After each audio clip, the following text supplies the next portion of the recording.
Pais queridos, estamos de volta. Já tomamos aguinha, né? Estamos de retorno. A promessa, a vinda do Espírito Santo, a obra do Espírito Santo, o Consolador, o Convencedor, o Guia. Esse é o nosso Deus, Espírito Santo.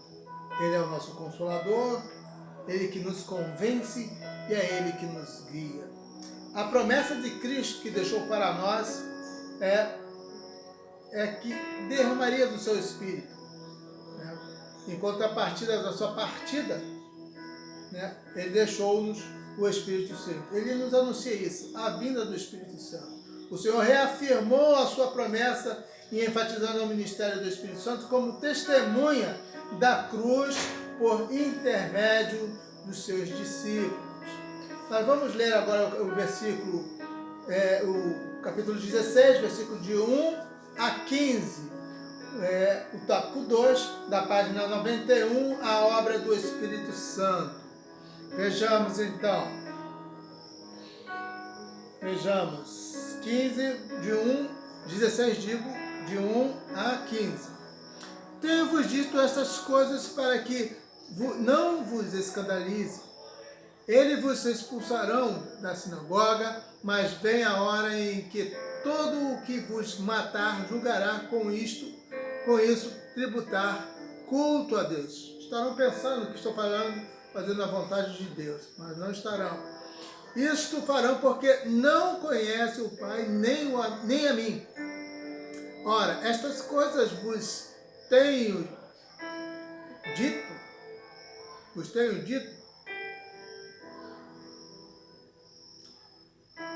e para que vos recordeis que eu vos disse. Não vos disse desde o princípio, porque eu estava convosco. Mas agora vou para junto daquele que me enviou, e nenhum de vós me pergunta: para onde vais?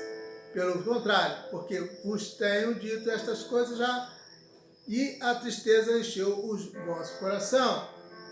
Agora vamos ler o versículo 7 em diante, que vai falar sobre o Espírito Santo de Deus. Olha só, aqui está escrito: eu vos digo a verdade, convém-vos que eu vá, porque se eu não for, o Consolador não virá para vocês. E porém, se eu for, eu vos enviarei. Quando ele vier, convencerá o mundo do pecado, da justiça e também do juízo. Do pecado, porque não creem em mim. Da justiça, porque vou para o Pai, e não me vereis mais.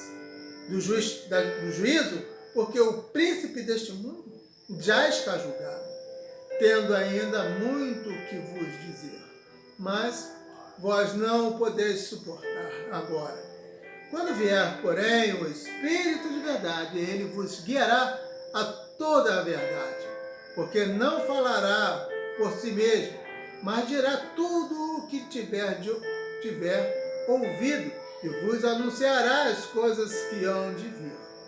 Ele não glorificará, porque há de receber do que é meu, vou-lo há de anunciar. Tudo quanto o Pai tem é meu. Por isso é que vos disse que há de receber do que é meu, que vou há de anunciar. Bem, nisto vemos a obra do Espírito Santo que está determinada para os discípulos e para a sua igreja.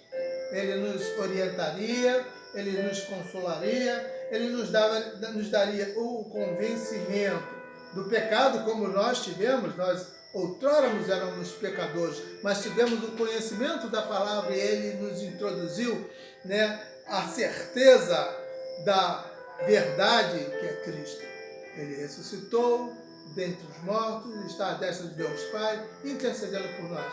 Essa convicção e essa sensação da presença do Espírito Santo de Deus, a presença de Jesus Cristo em nossas vidas, confirma em nós o que nos é prometido, a vida eterna. Os discípulos estavam, no Consolador, ainda mais tristes do que no capítulo 14 e nos versículos de 1 em diante, por saber que seriam odiados.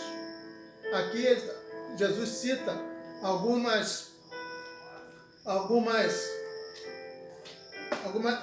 um rol, do que poderia acontecer, detalhadamente das perseguições, do que poderia acontecer.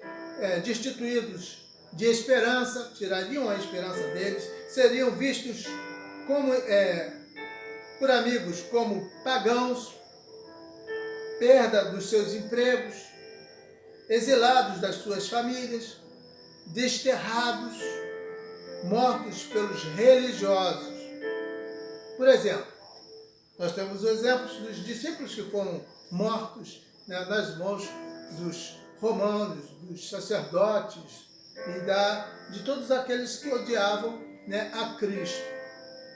E esses fatos aconteceram, que foram noticiados a ele. Mas o Espírito Santo lhe deu toda a força necessária para que passasse por essas tribulações e lhe desse como suportar estes males que lhe sobreviriam. E o Espírito Santo os guiou, instruindo sobre a permanente atuação do Espírito Santo na vida deles. Isso aconteceu.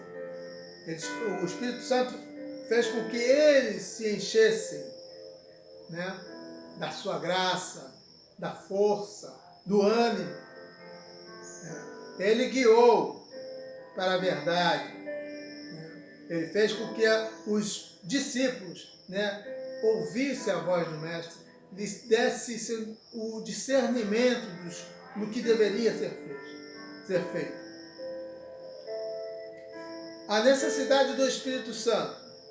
A palavra de Jesus registrada no verso 16 são a cerne desta passagem. Vamos dar uma olhadinha lá. No 16. Um pouco e não mais me vereis. E outra vez um pouco e ver-me-eis. Essa seria o anúncio da passagem de Cristo, da morte, e da sua ressurreição.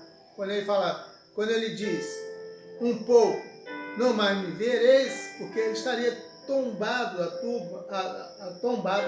na sepultura. E nesse período eles ficaram tristes, se retiraram, foram orar, se dispersaram. Mas um pouco depois da sua morte, no terceiro dia ele ressuscitou dentre os mortos. E essa é a nossa esperança. E essa é a confirmação daquilo que ele havia dito se cumpriria. Ele ressuscitou dentre os mortos. A ausência de Cristo é alegria para o mundo. O mundo pensava que tinha vencido quando Jesus foi levantado na cruz do Calvário. Eles achavam que tinham vencido, tinham dirimido para eles uma pedra que estavam no calcanhar deles, dentro do sapato deles, lhe incomodando. Mas isso foi um tremendo de um equívoco. A ausência de Cristo é tristeza para os discípulos, mas trouxe tristeza para os discípulos de Cristo. Eles se retiraram. Alguns ficaram em Jerusalém para ser revestidos do Espírito Santo de Deus, assim como nós temos que fazer nesse mundo. Muitas das vezes temos que nos retirar para que o Espírito Santo nos oriente da melhor forma. Por isso ele recomenda, quando se sentir dificuldades, em alguma necessidade, entra no teu aposento, feche a porta e ore ao teu Pai em secreto, e ele te responderá em secreto. Jesus já havia alertado os seus discípulos sobre a tristeza. Paulo também falou algo a respeito, em Romanos 8, 23. Mas assim como a mulher grávida que sofre durante o trabalho de parto e depois se alegra com a chegada do filho, os discípulos passariam por alguma experiência semelhante. É isso que dá impulso ao cristão a perseverar, manter-se firme, porque logo o mal daquele dia passará e o dia seguinte virá. A alegria vem pela manhã, ela se renova, a esperança se renova. A presença de Cristo é alegria para os discípulos. E no capítulo 20, no versículo 21 e 28, vejamos. A mulher, quando está para dar à luz, tem tristeza, porque a sua hora é chegada. Mas depois de nascer o menino, o filho, já não se lembra mais da aflição pelo prazer que tem de ter nascido ao mundo um homem, um ente amado. Assim, também agora vós tendes tristeza, mas outra vez vos verei, e o vosso coração se alegrará, e a vossa alegria ninguém poderá tirá-la. Ninguém poderá tirá-la. Então, o Senhor dá alegria. Trouxe-nos alegria com sua ressurreição. Agora, nada tendes pedido em meu nome. Pedi agora e recebereis, para que a vossa alegria seja completa. Aleluia. Como o Senhor é bom, como a sua misericórdia dura para sempre. Aleluia. Agora, a partir de Jesus, provoca a tristeza deles, a sua presença, seja pelo Espírito ou pela vontade de Cristo, significa plena alegria pela comunhão com o Senhor. Pelo Espírito Santo. O Espírito Santo que desce como fogo. Aleluia. A esperança no Espírito Santo. A esperança. A última palavra de Jesus no cenáculo foi de: antes da via dolorosa, seu ministério terreno estava em iminência de acabar. A cruz era o destino de Cristo. E a essa altura, as dúvidas dos discípulos davam lugar à compreensão dos fatos sobre os Messias. Os discípulos passaram por uma confirmação de fé e de amor ao Senhor e afirmaram de forma consciente de que creem que Cristo é, de fato, o Messias prometido. E, entretanto, nos versículos seguintes, Jesus afirmou que a fé deles ainda era vacilante e nem eles mesmos conheciam a si próprio como Cristo o conhecia.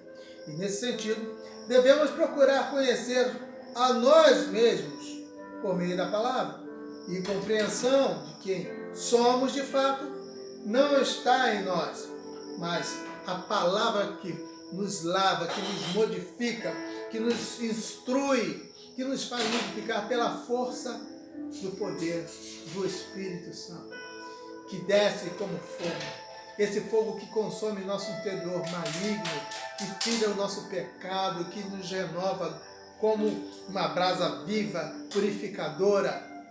Aleluia. Glória ao teu nome, Senhor Jesus. Esse Espírito que desce como fogo, que nos enche, né?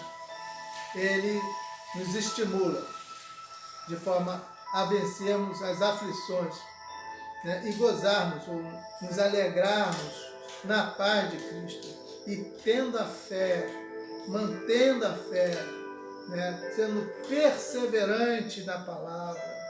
Vamos ler 1 João capítulo 5, versículo 4. 1 João capítulo 5, capítulo 5, versículo 4 e 5.